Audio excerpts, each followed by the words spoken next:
Edit na lang natin. Guys, napakaganda. Kitang-kita ang Laguna Bay.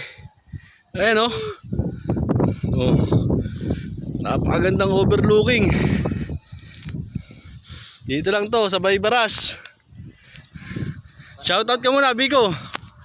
Shoutout sa jowa ko si Jubian. Tinayagan niya ako. Sabi mo, coming soon, dadaling kita rito. February 14, dito tayo magde-date. Doon kayo sa may puso.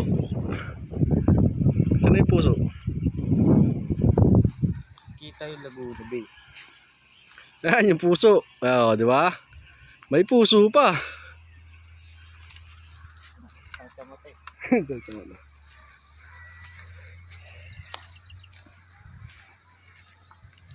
Ito, may mga paalala sila rito. Pakitapon sa tamang tapunan ang iyong mga basura at sigaret. Ba't upos? Upos, upos na yung upos.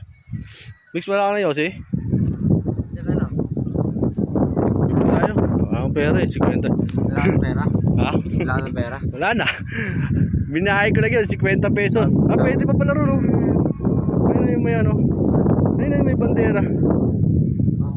Basta may bandera. Mamaya pumunta tayo ron sa may kulungan ng ostrich. Dito.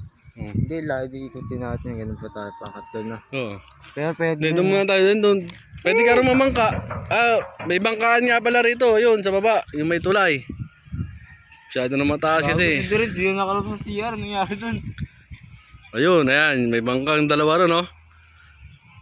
Ang alam ko, Lakoy ako doon. 100 pesos. 1 hour kayo sa bangka eh. Magbibilid kayo sa init ng araw. 1 hour? Oo. 100? Ikot-ikot kayo dyan sa lawan na yan.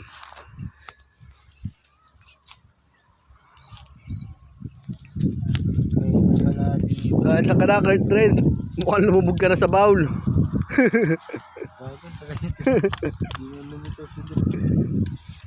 Ang ganda oh. Ayun na Lons, si Kuya Trends mo. Akala ko kinain na ng bowl.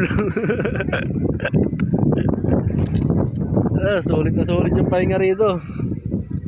Napakaganda ng lugar. Saan ba yung ano? May ganyan din pero ano? Parang ganito. Wala ko ba yun? Yung ano? Binalag ni ano yun eh. Ni Ian Haw eh. Ni Ian Haw? Ngayon, ang magbablog ngayon, si Lance, Biker Lance or Minita. Doon naman sa ano, pagpasok mo ng gate, ayun na yung puso. Diba may ano yun? Parang ganda. Pagpasok mo ng gate, bubo. Ayun na, Ayun, oh. Ito, akit pa tayo, layo ng main gate. Yung main gate, oh, kung hindi ko makita. Lakas ng hangin na napakasarap. Lumapo kami sa puso, konti na lang yun. Para lang Victoria, no? Ayun din yan. Dapat talaga pag pumunta rito may baon tayong pagkain. Oo, dapat nagbaon tayo eh. Dami kong pagkain sa bahay. Tanghali na kasi ako eh. Nagbiyahe pa ako para pang entrance dito eh. Anong oras na biyahe?